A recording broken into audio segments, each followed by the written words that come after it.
Here I am in Glasgow, in Scotland, with a very special guest, Shaykh Amer Jamil, somebody who's very active in his community and involved in several initiatives which are having a positive impact in society around him. Assalamu alaikum. Assalamu wa rahmatullah. So, Shaykh Amer, you're doing lots of different things within Glasgow, within Scotland, and within the whole of the UK in general. But I want to find out a little bit more about you. Can you tell us about where you were born and where you were brought up? So I was brought up in Glasgow. In fact, the area I was born, the actual hospital was situated in a place called Rob Royston.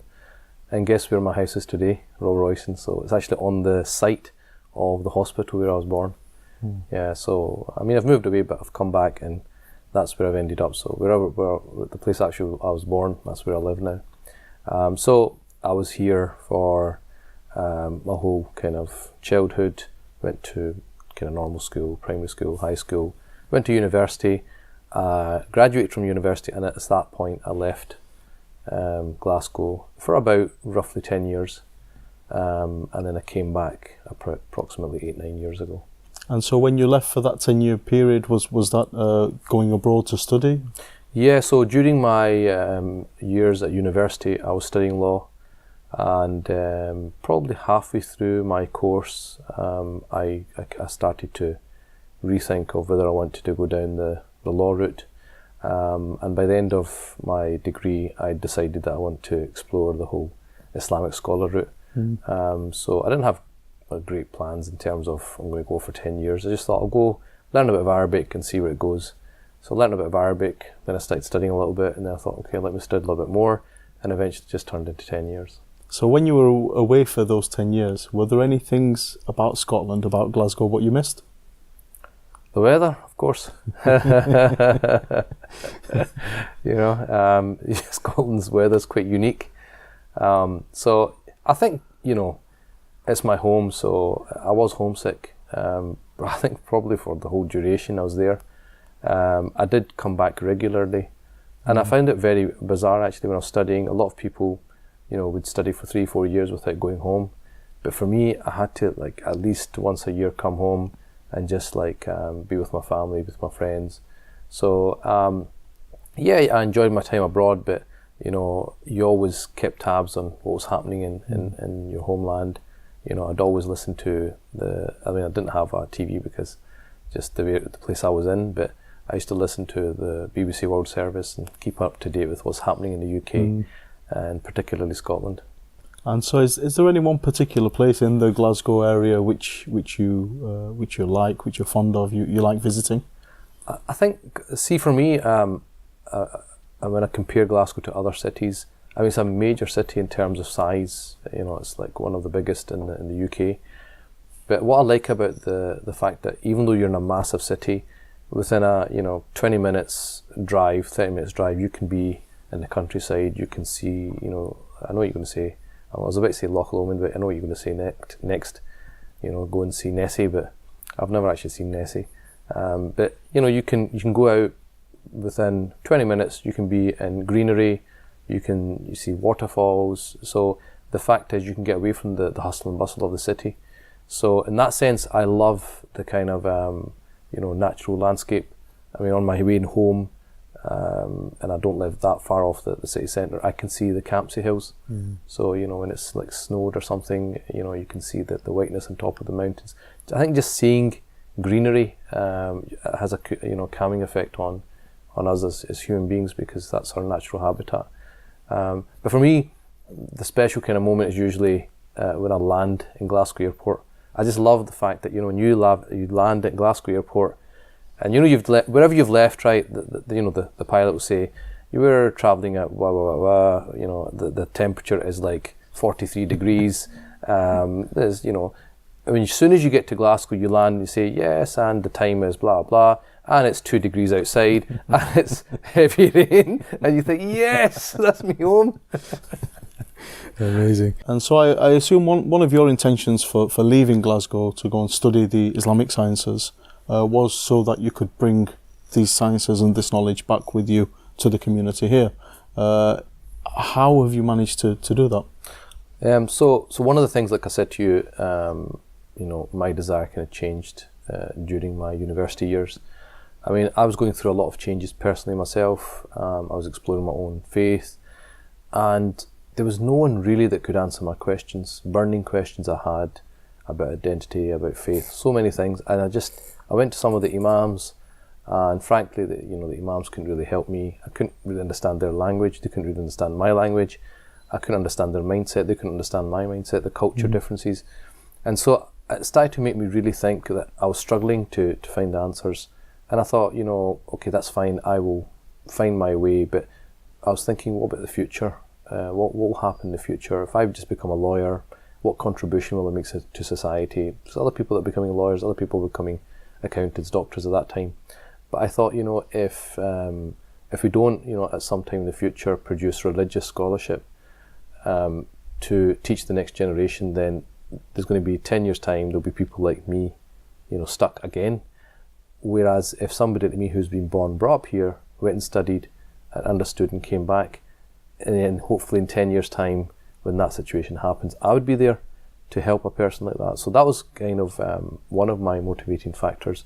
So I always had this in my mind that I was studying with a view to coming back. And I think having a degree really helped, because I think you've already developed your critical analysis kind of capabilities.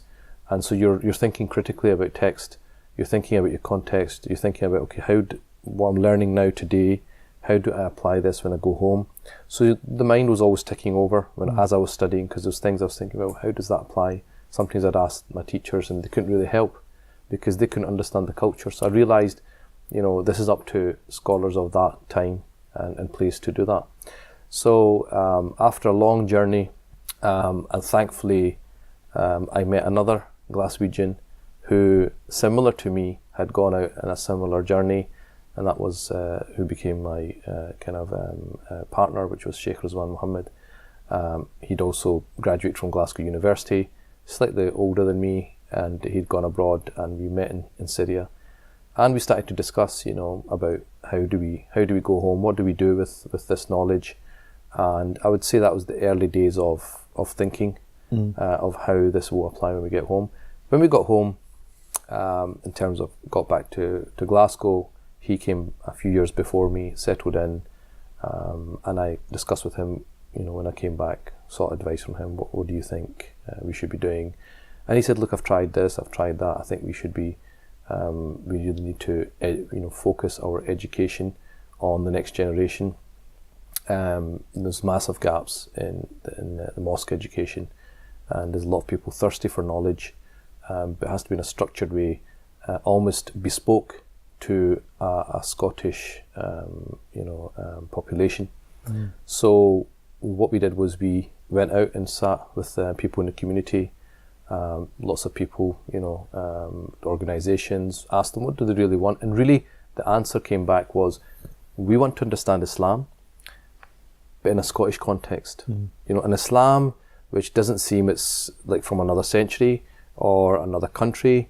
It feels Scottish, it feels that I can get on my life, I can live my life, and I can be faithful to my faith at the same time. That's what I really want. I'm not getting that anywhere. And so we thought, okay. Another thing was we had to then think of the format. How do we format it? And we based it on, how much time can you offer? And we realised that people don't have a lot of time. So ideally, we would have loved to teach, every day of the week, but you have to go with what people can handle. So we came to the conclusion that one evening in the week was something everyone could manage. And then we thought of a 1-year course, mirroring it on almost like a college course or a university course, based on 1 year academic year, where we have exams, we have modules, we have notes, we have presentations, we have tutorials, proper setup. So in the beginning, we went round and we invited some of the organisations. We said, look, send some of you people who are doing great work in the community, but this will give you the understanding of your faith, so that when you are asked about this in the public forum, you can answer it properly. Because we were seeing a lot of people where, because there was a gap, people were in positions where they didn't really have the qualifications, but they were having to speak up or become spokesmen or spokeswomen for Islam, where they really went qualified. We said, look, we'll help you and train you up. So we initially thought, yeah, we'll get 30 people or something. The first year we started in Glasgow, we had 120 people. Wow. So we had to change our lecture theatre and get a bigger one because we didn't realise. So this is through the organisation known as I Syllabus? I Syllabus, yes. So we, myself and Shaykh Rizwan, we had set up the SOLAS Foundation, SOLAS being the Gaelic word for light. Okay. Yeah. Okay. So we thought, well, we want some connection with our Scottish heritage. We set that up as our foundation, and one of our projects that we ran was the I Syllabus 1-year diploma.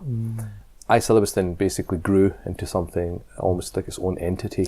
Can you tell us a little bit about I Syllabus, when it started, the form it started in, and where it is now? So basically this started in 2009 when me and Shaykh Rizwan, we'd come back to the UK, and we held at Glasgow University.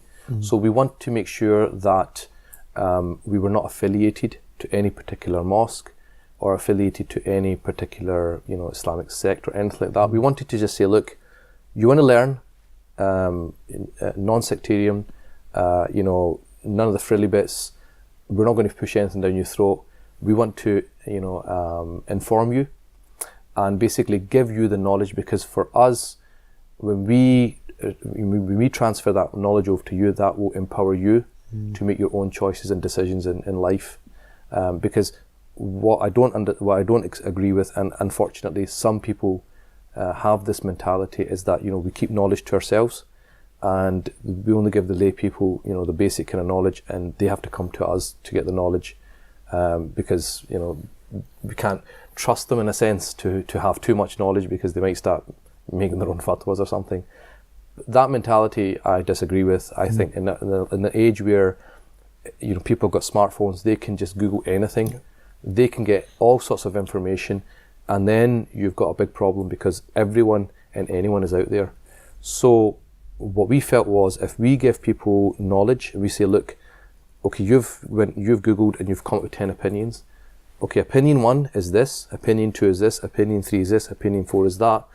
This is why they're saying this is why they're saying that, this is why this. So you're basically just informing them that, look, this is mainstream position, this is a fringe position, this is like a really weird position, So what we were doing was basically helping people, decipher the vast amounts of information out there, so they can for themselves know for themselves what is mainstream or what is acceptable and what's not. And the reason that's important, and the reason that's so powerful, is that you can't be always there for someone to pick up the phone and call you and say, Sheikh, what's your opinion on this, or I came across this. My hope is that after they've done that 1-year course and we've taught them an array of subjects, they build up a certain understanding of what is the philosophy of Islam, so that when they read something, and I always say this to them, when they read something or when they come across, I said, even if the guy's got a big massive beard and a massive turban and he's on YouTube, right, doesn't mean anything, right?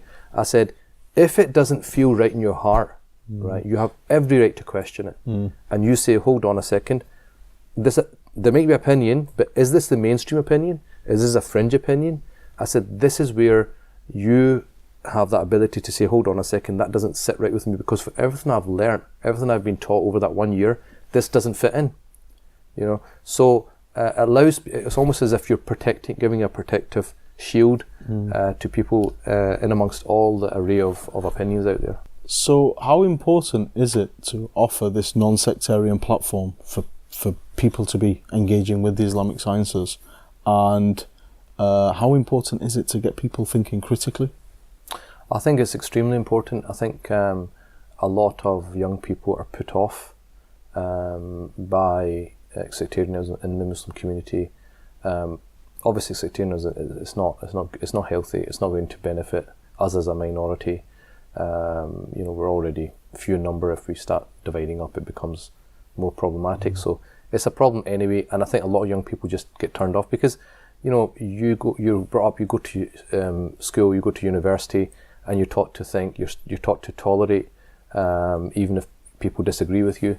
So when they get that narrative from, say, mosques or other places It's very narrow-minded. It doesn't sit well. It never sat well with me, you know. So, I mean, one of the reasons that I never, I went abroad is because I wasn't happy with the Islamic education I saw in the UK, and I just thought that doesn't sit well with me. I was never attracted to that, kind of infighting that was happening in the community, and I thought, this can't be Islam. It's just, this can't be Islam, and this was before I knew anything. So I think there's a lot of people who, they just want to know their faith. They don't want the frilly bits. They don't want anything which is demonizing other people. And this is the thing that we teach, that we try and teach people, look, this is one perspective, this is another perspective. And the reason I do that is not because, we're trying to confuse people. It's just the fact that they've already probably been exposed to one point, and then they might think Islam is that. And you try to say, no, Islam is bigger than that. It's not just one opinion. The companions of the Prophet, peace be upon him, they differed.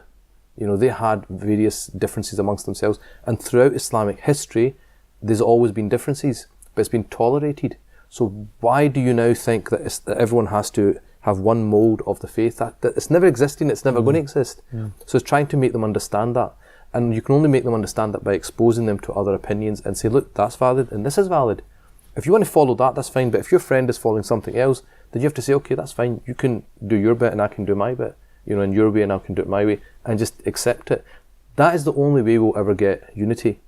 Yeah. But if it's like, no, you're wrong and I'm right, and you're saying, well, no, I'm wrong and you're right, we're never going to get anywhere unless I come over to your side or you come over to my side. But what if we don't? We're just going to be constantly at loggerheads. So that's not healthy. It's not conducive to progression in our community. So I think that, and also I think the cultural setting for us is that we've been brought up in a system which promotes critical thinking, and so people, and this is why it becomes very difficult when they hear a narrative which just seems very narrow-minded. It just means very skewed, and people just switch off. They're just like, okay, I'm not a scholar, so he's a scholar, so that must be right, but wait a minute, that doesn't really sit right with me. So I think giving them, and then they try and do their own research online, which can be disastrous because they can go on one side or go on another side. So by giving them the knowledge, it allows them to understand that, okay, there are different opinions in Islam. It's always been like that. And every text has a context. So one of the themes we've got in the course is text in focus or text in context. That you can't just take a verse from the Quran or a hadith without knowing, what was the circumstances around that, how was it revealed, how was it understood at that time, and then how would we understand it in our time? Because as you know, a fatwa, a legal ruling, it varies from insan, makan wa zaman. It varies because of the person. So a fatwa for you might not be conducive to a fatwa for someone else. Also, the fatwa will change from place to place. So a fatwa in the UK might not be the same fatwa in Pakistan or in Saudi. And that's important because people are reading stuff online, a fatwa given in Saudi, and thinking, okay, that's the opinion, but that might not be the opinion here. And so insan, makan wa zaman, and time. So a fatwa given 200 years ago might not be relevant to us, or a fatwa we gave now might not be relevant in 20 years' time. And so making people understand that, that kind of flexibility, that kind of development that happens in Islamic thought, and how things are not static, and they've never been static, they're always developing, always moving. It makes them understand Islam in a very comprehensive way. And my hope always is, I always say to them at the end of the year, look, if this course has made you closer to God, a better person, and more tolerant, even if you failed every single exam, I don't have a problem. Because the exams, I said, is just there to push you to learn, because that's the system we've been brought up in. But ultimately, it's about you changing as a person. And if you've changed as a person, I said, alhamdulillah, I've done my job there. Do you think part of the reason why the I Syllabus has been so successful is because of the way that you've been able to translate Islamic knowledge? Now, I'm not just talking about translation from one language to another, but translating the cultural element of it and understanding the environment. Do you think that's why so many people have taken it? Because I Syllabus, as I understand, it's on the rise. You're all around the UK. I believe also all around the world. You have students tuning in online. Is that why? Because you've been able to understand the context and translate the culture, not just the language of the texts. Absolutely. So I mean, when I was a kid at the mosque, you were taught, right, you need to do this. You couldn't dare ask, why do I do it like this? No, that's it. You don't talk back. You just accept what you're told, and that's it. Because of our culture and our education system, we're taught to ask why, right? And until you understand it, you will not understand you will not accept it. So one of the things that we do when we teach is we say, okay, this ruling, okay, it looks a bit strange, but let's unpick it. The unpicking is, well, it was given in this historical context. This was the environment at that time. So in that environment, it made perfect sense. So now the question is, do we apply that in our time in its totality? Or is it that there are parts of that we can apply, but we need to develop it on our own, just like that was developed at that time, we need to develop in our own time. So it's basically making them understand that things are not static. Things might be irrelevant in a particular context, but when you change the context, the ruling has to change, because it's a very famous principle which you'll know, حكم شيء فرع عن تصوره, that giving a ruling is contingent upon understanding what that thing is in the first place. Now, if you don't understand that thing, then the ruling you're going to give is not going to be relevant, which is why you can get very knowledgeable people, but the message they give does not make sense because they haven't understood the culture they live in, they haven't understood the language, their environment. And so it's very important I think that's probably what helps. The fact is, myself, Shaykh Rizwan, we're both from Scotland. We were born, brought up here. We know the culture. We know, how, the political system works. We know how our community dynamics works. So when we're, taking those texts and we're thinking, okay, how does that apply to my reality? Because this thing doesn't make sense like that. But hold on, if I look at it like this, it does make sense, and it's still, this precedent for looking at it like that. And I think that's probably the difference. The difference is if I 20 years ago had somebody who was born and brought up here, who had gone studied, I probably wouldn't have become a scholar because I would have got what I needed, But at that time I didn't, and what I was getting told, it just did not make sense. I just thought, well, only way I can practice that is if I live in a mosque. I can't actually function in society with what you're telling me. So, the whole point of Islam is supposed to, when we all go on about it's a practical religion, well, I have to make it practical then. Because if I'm giving you something which only 2% of the population can manage, that's not practical. It has to be something which people, normal, everyday people, can live their lives and they can get about, and it's not, they don't feel this huge burden. Oh my God, I'm a Muslim. I've got to pray. Oh my God, I've got to do this, I've got to do that. And what we always see is that, people actually think, I thought I could only do this. And you say, no, you can do this. And they're like, oh, really? And all of a sudden, their perspective on the religion changes. They're like, wow, I never knew that. So it's almost like enlightenment for them. They thought that you could only do this one thing, but when you give them options, they're like, oh, Islam's not that difficult. Actually, this is actually quite easy, and now it makes sense to me. And even things which maybe don't make sense when you explain the context to it, and why that ruling was given and what was going on, they think, that makes sense now to me, because without that, it's just a text, and you think, it seems really not conducive to the West. It's because you haven't understood the background to it. I mean, I was giving a workshop to social workers on domestic abuse. I'd written this booklet, what Islam really says about domestic abuse, and so I was trying to explain that you can't take a verse, because a verse relates to domestic abuse in the Quran. I said you can't understand this verse in isolation. So I said, and they were saying, why is that? I said, okay, I'll give you an example. I said, do you think that Islam allows people to drink alcohol? They said no. I said, okay, well, I'll give you a verse. لا تقربوا الصلاة وأنتم سكارى. Don't approach the prayer in a state of intoxication. And I said, so that verse means, as long as I'm not intoxicated, I can drink. So after Isha, it's happy hour all the way to Fajr, right? I can drink whatever I want, because plenty of time to Fajr, I'll be sober by that time. And they'll start laughing. I said, I just gave you a verse of Quran.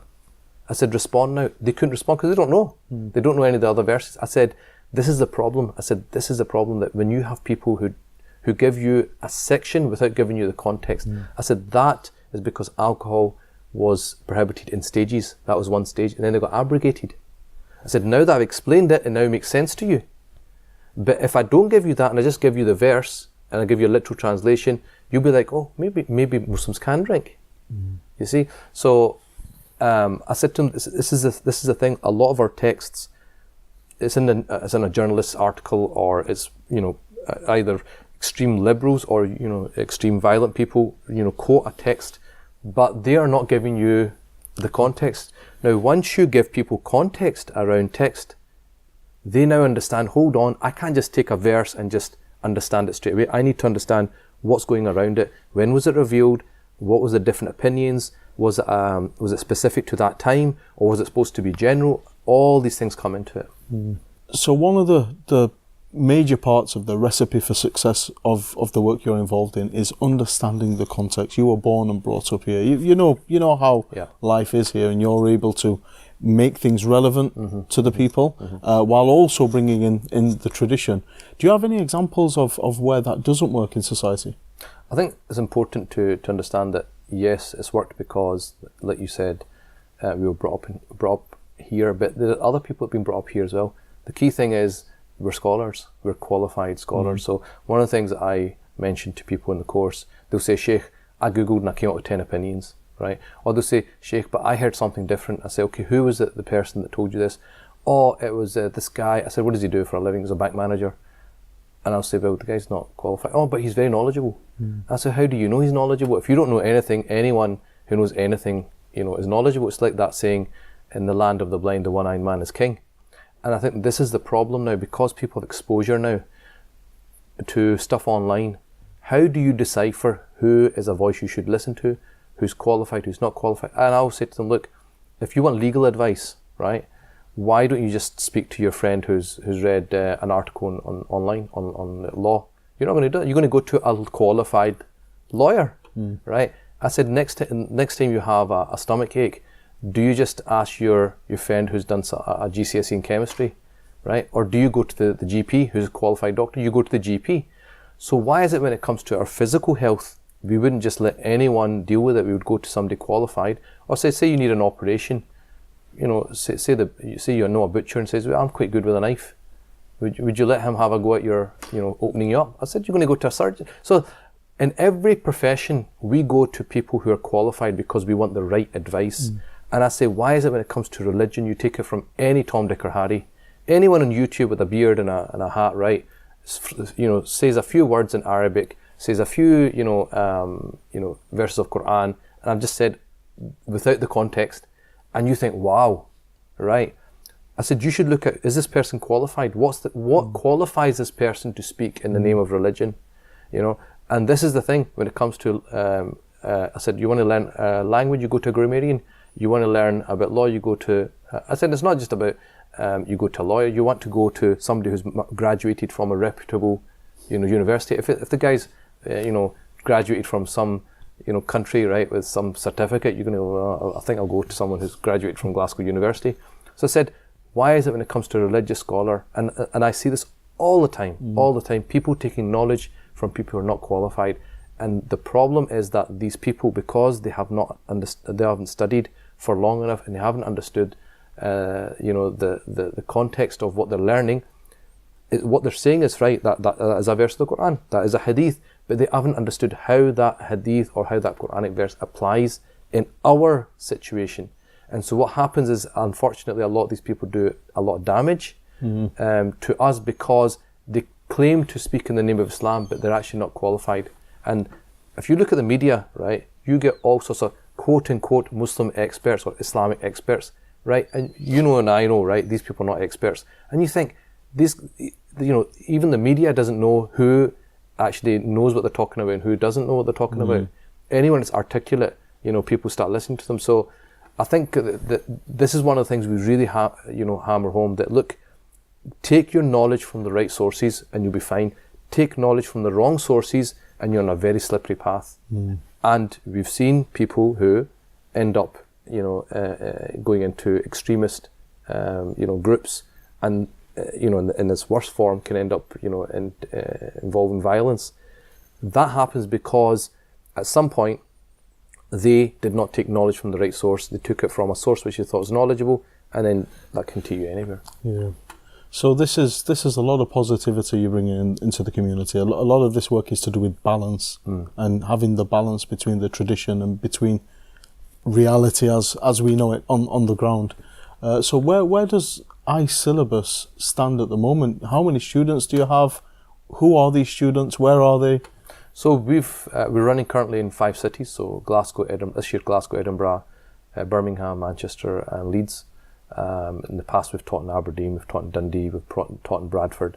And so the diploma course, you probably have every year about 500-600 students doing the diploma course. Once they finish the 1-year course, they can advance their studies by doing a 2-year intermediate course.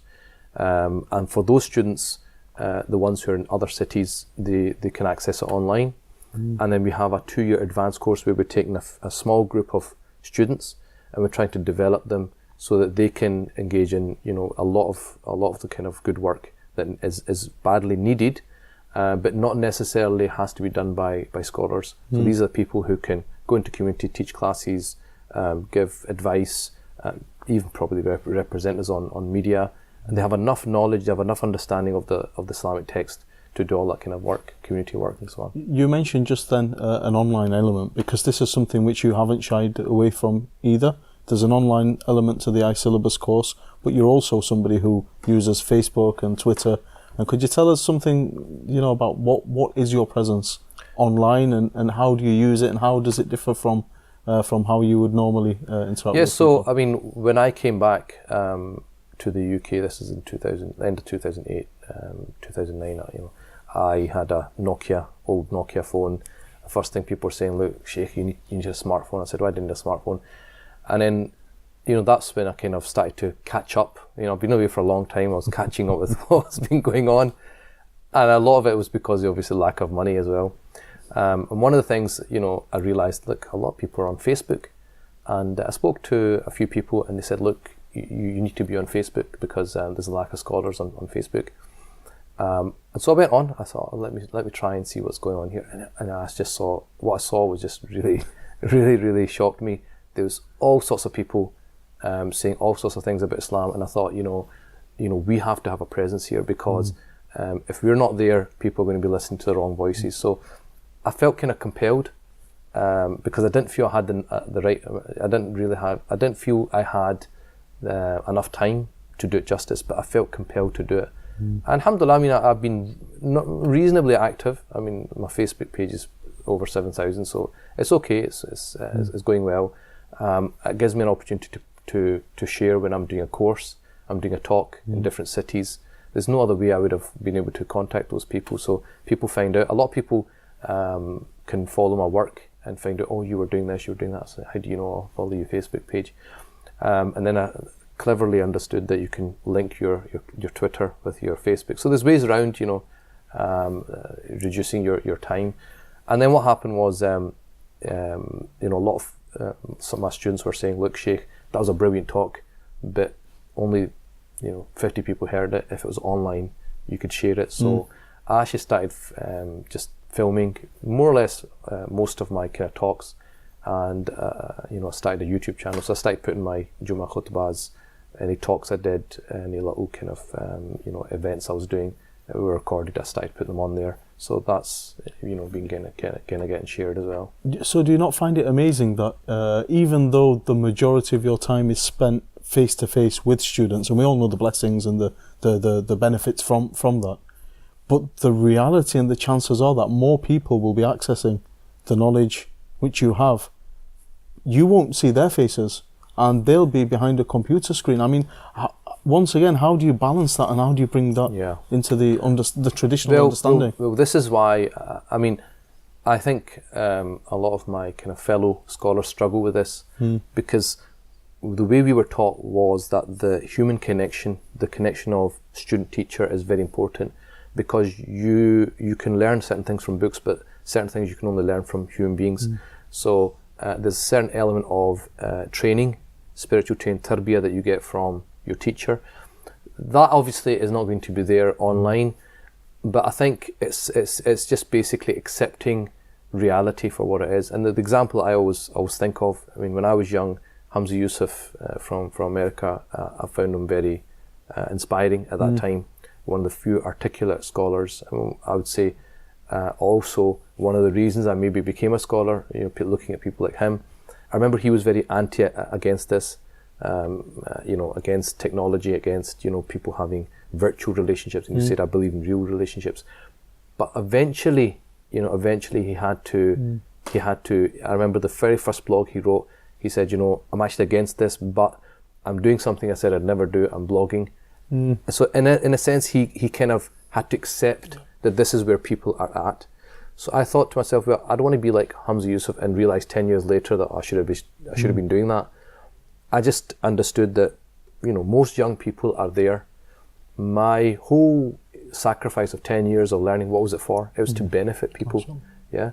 And so this is just another forum of benefiting people. So I can benefit people in my own, locality, teaching them in other cities, but there's a limit to how much you can benefit those people, and maybe you can develop them. But there's, a lot of people who can still benefit, even if it's not 100%, still 80%, 80% is better than 0%. So a lot of the things which you've been talking about, which have been making impact here in the work that you're doing in Glasgow, you're talking a lot about Glasgow, about Scotland, about where you're from and where you grew up, and I'm just looking even at the pattern of your headgear.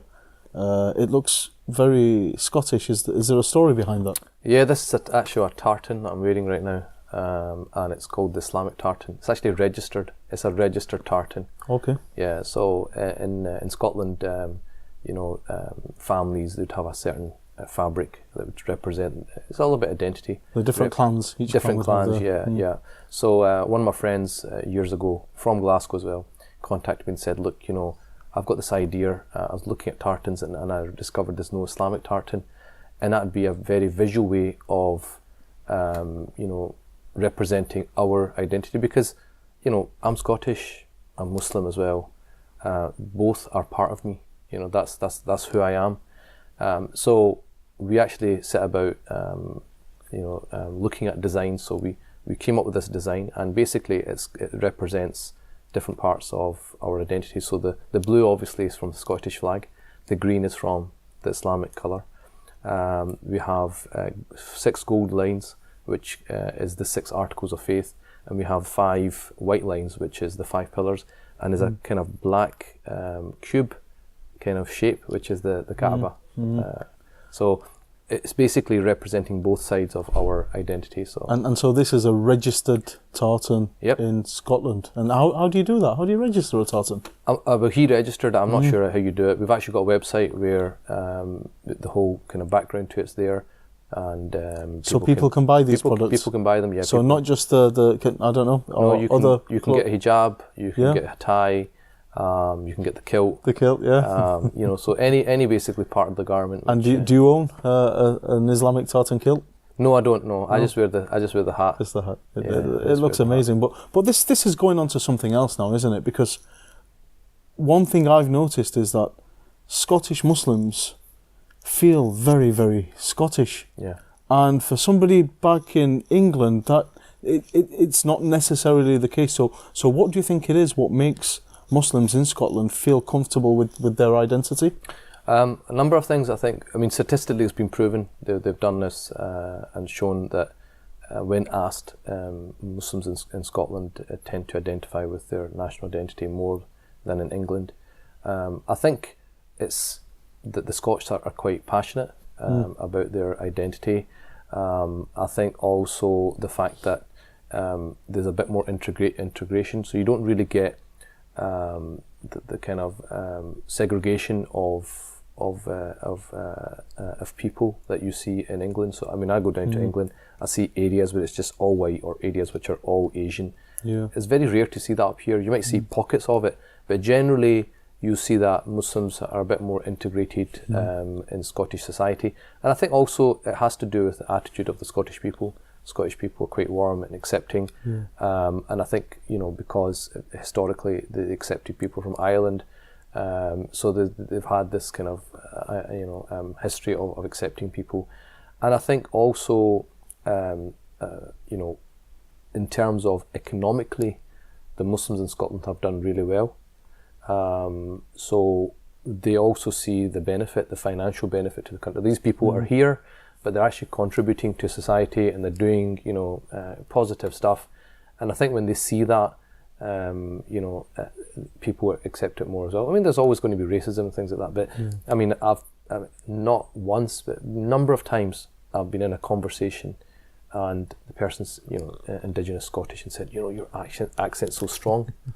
But as soon as, you know, you speak and they see that you've got a Scottish accent, they connect, you know, and you just have a little joke and that's it, you know.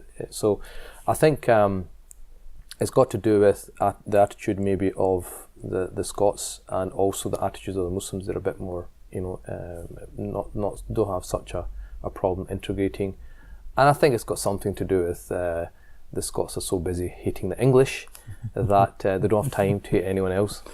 Okay, well, this is the situation you're in now, aren't you? The Muslim community here has been here for many years, and we're talking about second, third generation people being born and bred, and they consider themselves fully Scottish. But does that not also bring along with it family issues and family problems, and, you know, issues with marriage and bringing up children, trying to find once again that balance between having their faith, being people of faith, and also understanding the context and the culture where they're in? Well, I mean, when I talk about identity, I say, look, you never ask the question to a Christian, say, are you Scottish or Christian, right? Are you Buddhist or Scottish? No, because one is your national identity, one is your religious identity, right? They're two different things. So why should we have to say, are you Muslim or Scottish? No, I'm both, right? Just like a Christian who's in Scotland is, you know, is a Christian and Scottish. So am I. I'm a Muslim and Scottish, and I don't see a conflict between the two.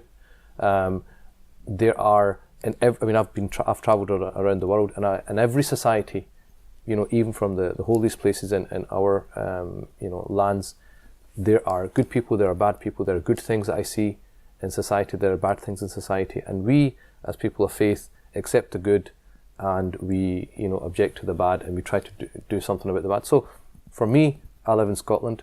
There's great things about Scottish culture. As long as it's not conflicting with my religion, what's the problem with me celebrating that? The things which are in conflict, right? Well, if I was in Pakistan, if I was living in Pakistan, would I agree with everything the Pakistani government does? Would I agree with everything that Pakistani culture does? No. There'd be things that say, no, I don't agree with that, and I agree with it. So every culture is like that. There's going to be things which you accept, things which you don't accept. So why, you know, I don't understand why this is such a big problem.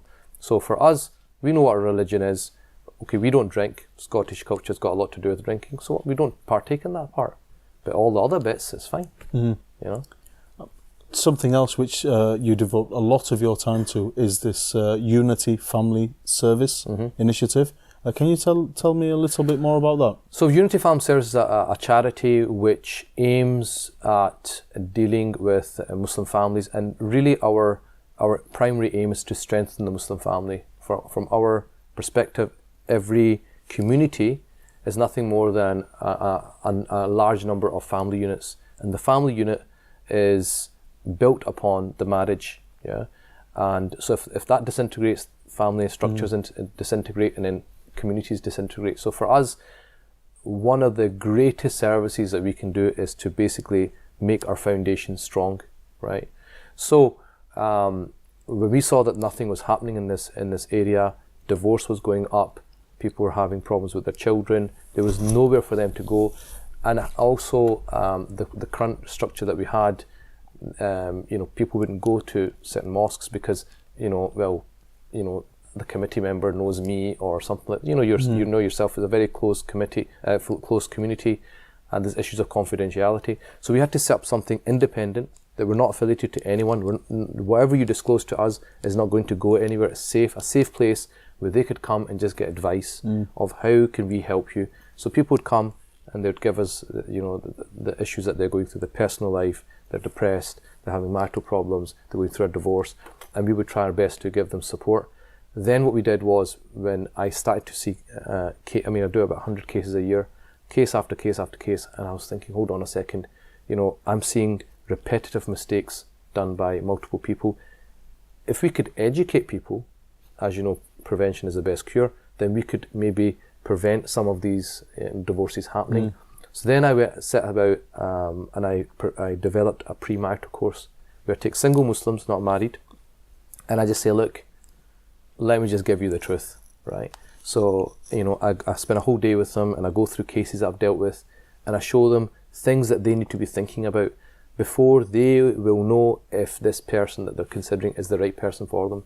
Because if you marry the wrong person from the beginning, it's very difficult to do something about that. So the first step in avoiding divorce is marrying the right person, or not, at least not marrying the wrong person.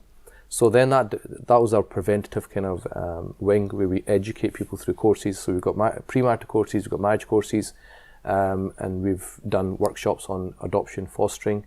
We've done workshops on sexual health for teenagers, especially going through puberty. So, and we're kind of looking at other areas like, single parents and, other areas and kind of mental health and stuff like that. And so I've heard about these courses which you offer, the coming of age courses, which are essentially sex education. But they're not just for the children, are they? They're also for parents. So how do you do that? Well, you know yourself, the whole discussion of sexual health is probably a bit taboo in the Muslim community. People are not really sure how to go about it.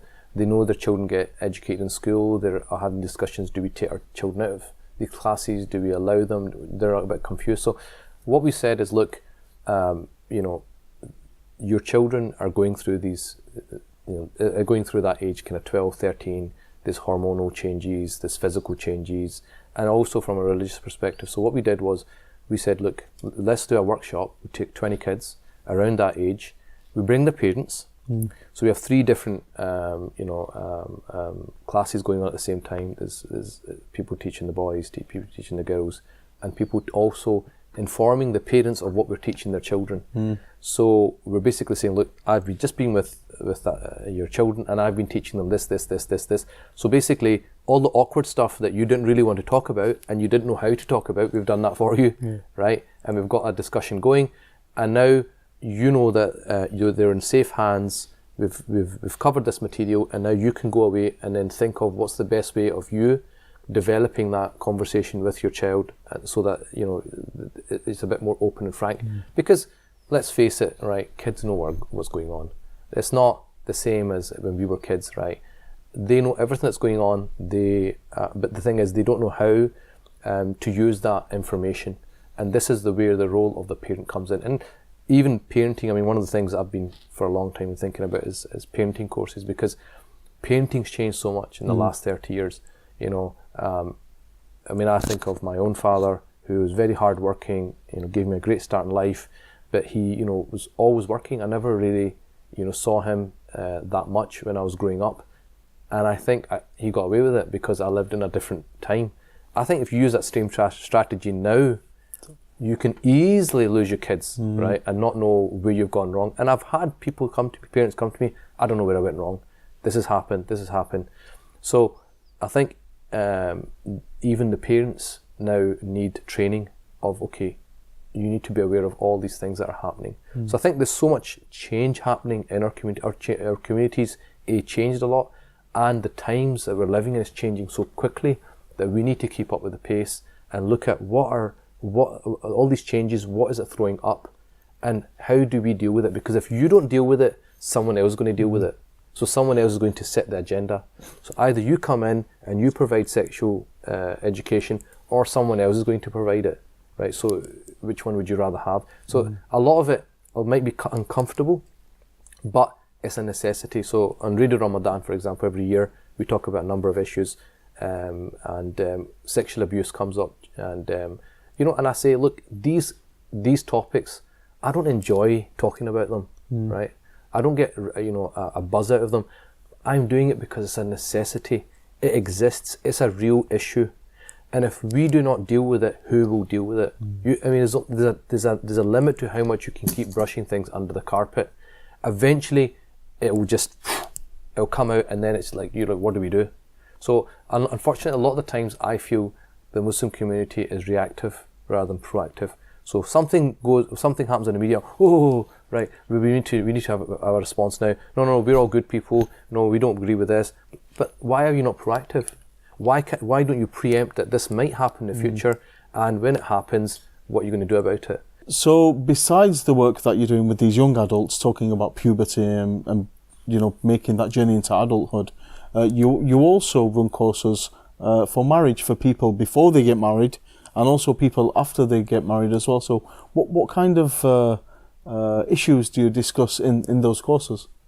I think, one of the things I found when I came back, people are concerned about marriage because marriage is such a big thing in the Muslim community. Divorce, people do actually see it is happening, so they're a bit worried. But what I found was that everyone is kind of just delivering generic courses about marriage. Marry a woman for 4 reasons, that it's very general hadith, very general kind of stuff, but it doesn't actually deal with people's issues. It gives you a general nice rosy picture of what marriage is, but you come out of it and you think, okay, marriage is a great thing, but I still don't know how I go about doing it. What I wanted to do was I wanted to make it a practical course. So in other words, you could be a practicing Muslim, non-practicing Muslim, doesn't matter, right? But the thing is, I know everyone's going to get married, or everyone hopes to get married.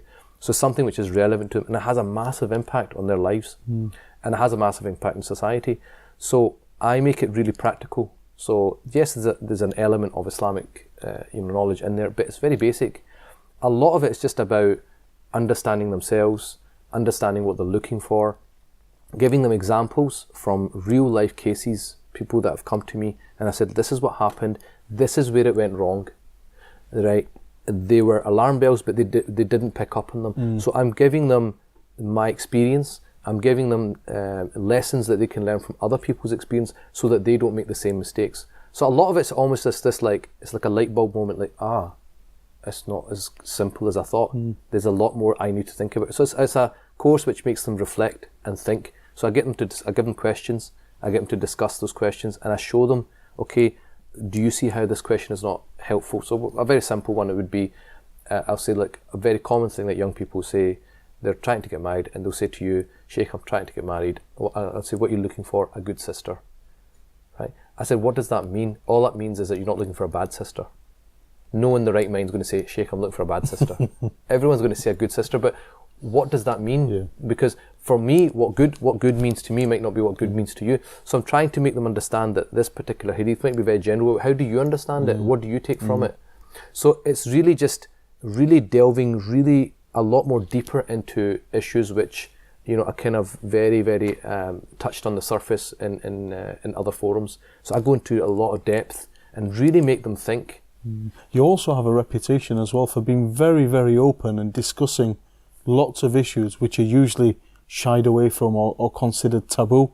And so you might be talking about very graphic descriptions of sexual relations between men and women, and how important is it that people can have access to that from a grounded Islamic source?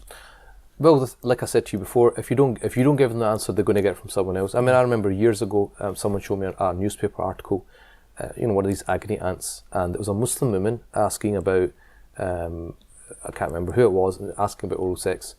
And the agony aunt says, look, I've read your Quran, blah, blah, blah, blah, blah, and gave her an answer. And I remember that the brother showed me, I said, this is the problem. She had to go to an agony aunt because she cannot get that answer from us. Why not? It's a question which is she wants to know the answer to. Why can't we give her the answer to it? So that was years ago, and that really made me really think that, people are going to other sources because we're not providing that forum for them. So one of the things that, people in Glasgow know me pretty well, but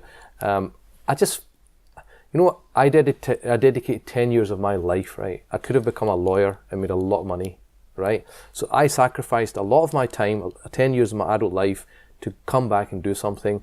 When I got back and I saw things were not happening, there were major issues which no one's discussing. I thought, well, somebody needs to discuss it. Someone's got to.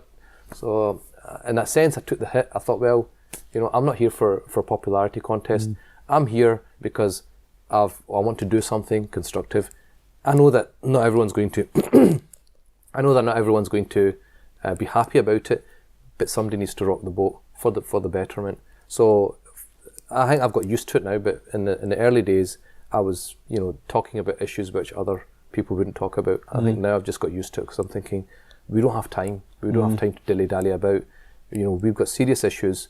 And I think because I deal with people on a regular basis, on a weekly basis, I'm seeing, another reality, to what other people see. So for me, I'm just like, I need to do something. Allah will ask me on the Day of Judgment, you knew what was going on, you had the knowledge, people would have listened to you, why didn't you say something? Was it just for your reputation? Well, who cares about your reputation? You just got to do what you think is right.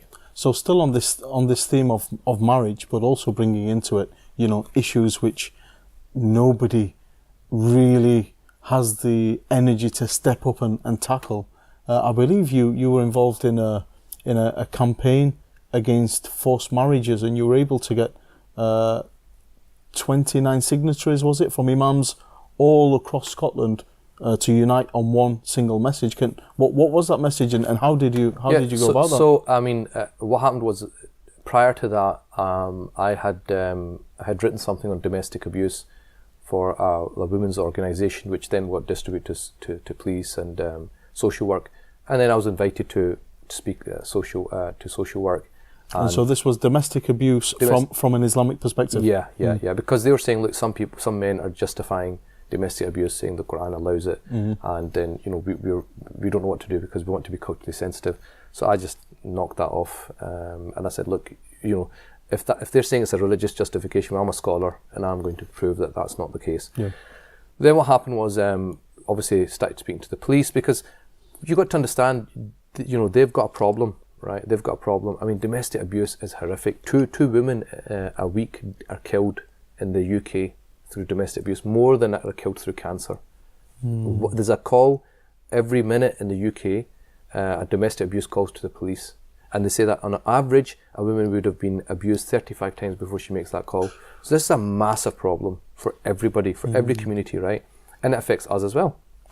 So from the way I looked at it was, well, the government's got a problem, and it's a problem for us as well. I don't want anyone abused in my community. So what is wrong with working with the government on an issue which, they want to resolve and we want to resolve? So I've never had an issue of some people, Muslims are like, oh, we don't want to work with the government. Why not? Right? You live in this country, right? We're part of the infrastructure. This is my country. Why won't we deal with my own government? So we had a conversation, and we decided that I would write a leaflet on domestic abuse, explaining it in simple terms. And I travelled all over the country, and I spoke to the imams and encouraged them to do the Jummah khutbah on this topic, raise awareness, because when men talk about this issue, it has an impact on other men.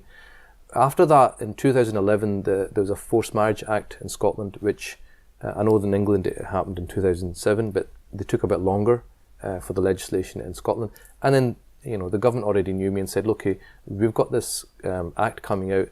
How do we now educate the public about this? And I suggested, look, why don't I write a leaflet on forced marriage, just like I did in domestic abuse, and do the same thing. I'll go and visit all the imams. So this week we did this. They came back and said, we still want to do some further work. And I said, look, the most powerful thing that we can do is get a statement and get all the imams to sign it. Because there's nothing more powerful than that. If a woman reads that or a man reads that, and they've got all these imams signing it, they will know that forced marriages is not allowed in Islam. So we called it Imams Against Forced Marriage, and we wrote a statement, and we managed to get 29 signatures, which is a lot for Scotland. And that statement is in mosques, and it's in community centres, it's in different places now. So Shaykh Amer, you're involved on the ground, grassroots work with the community. What are the biggest challenges that you face? Personally, I face, I think lack of resources. I sometimes feel as if I'm doing like 20 different roles. I mean, I remember recently we did this senior faith program at Cambridge University, and so we were sitting with Christians, we were sitting with Jewish people, and we were just talking about a number of things. And one of the things I realised was that they had a set role. This person had a set role, and this was their salary, and all they had to deal with was one thing. And I remember they asked me, and when I spoke, they said, that's like 10 jobs. Like, how could you do 10 jobs? And obviously you cannot focus the way you can focus on one thing if you're doing 10 things. I think there's just a severe lack of scholars who are dealing with issues. I think that, and for me, you know, it's great we've got Muslim doctors, it's great we've got Muslim dentists, it's great, but I think that what needs to happen is, going forward, some of our brightest and best need to become scholars, and then when we come back, have the infrastructure for them to be able to do their work, so that, you know, in the future, the way I would envisage it is, if you had, like, say, 20 scholars, one person just deals with marital problems, another one, for example, deals with financial issues, another one deals with something else, another one deals with something else. So you've got expertise across the spectrum, and there's a lack of female scholars as well, that really, you know, we need to look at. So I think if you had all that, and then there has to be the support mechanism from our organisations like mosques to allow that kind of work to happen. But for me, I think there's very few people who are thinking 5 years, 10 years, 20 years. A lot of people react, but very few people who are actually thinking, where are we actually moving towards, in terms of where are we going towards, where are we going as a community towards, you know, and let me say that again. Where are we going where are we going in the future as a community? How are you developing? We should be thinking about what are the challenges that are going to happen in 10 years' time, so that we can prepare now, so that in 10 years' time, we're ready. What's happening is we're dealing with things which we should have thought about 15 years ago. So we're already behind. And so we're playing catch up. And so obviously this is where we really need to start getting our thinking caps on, getting above our petty sectarian issues and all these other things that we waste so much time in, that we need to rise above that and think, okay, where are we going? Who's actually ever done research in the community and said, okay, let's find out from the community what are their issues, what's important, what's lacking, what facilities do they need, what kind of infrastructures do we need? No one's done any of that. So, Shaykh Amer, what do you think are the solutions then to these problems which many of us face? I think in terms of solutions is that people need to come together and realise that, look, we can't wait for someone else to come and sort our problems out, right? We need to take responsibility for our own community, and we need to take it on board and say, right, what are the issues? We got a problem with domestic abuse, fine. What are we doing about it? We got a problem with this. What are we doing about it? Well, we got a problem with this. We're going to do something about it. Actually, just say, because one of the things that really annoys me about the Muslim community is we talk a lot. People moan a lot. Oh, there's this problem, or there's that problem. There's no shortage of people who email me and say, Sheikh, you need to do something about this. You need to do something about that. You know, well, what are you doing about it? Right? Okay, I'll play my part, but where's your part? So people need to take responsibility, and I think that, you know, now, alhamdulillah, you know, our community's progressed. There's education in our community. There's money in our community. There's resources there, and I think what we have to do is facilitate the potential that people have. So basically, produce channels where we can unleash their potential. That, you know, you don't have to be a scholar. We can have scholars playing their own role, and they're just one, like, you know, piece in the jigsaw. But everyone else got a role. So you've got a certain skill, bring it on board. You've got another skill, bring it on board. And together, and this is what an ummah is, isn't it? Everybody together, we can come together and then we can do something. But if you're going to think that one person has to think of all the solution, does all the work, life doesn't work like that. Shaykh Amer, I'd like to ask you a personal question now, because you're a very busy man. You're helping people sort out their marriage problems. You're bringing children up to understand about the journey into adulthood. You're teaching Islamic studies on the I Syllabus. You're running initiatives to increase Scottish Muslim identity. You know, you're doing things here, there, left, right and centre. Where do you get the motivation to do all this work from? Because I'm only going to live once. I'm going to live once, and I want to face my Creator and be able to say to him that, yes, I lived in a world where there was all these problems, but I did my very best to do something about it, hoping that there was something in amongst all those things that he'll be happy with and he'll forgive me for any other mistakes in my life, and hopefully entered me into paradise. Shaykh Amer Jamil, thank you so much for giving us your time and sharing with us your wisdom and your experiences. And I wish you every success in all the work you're involved in. Jazakallah khair. So,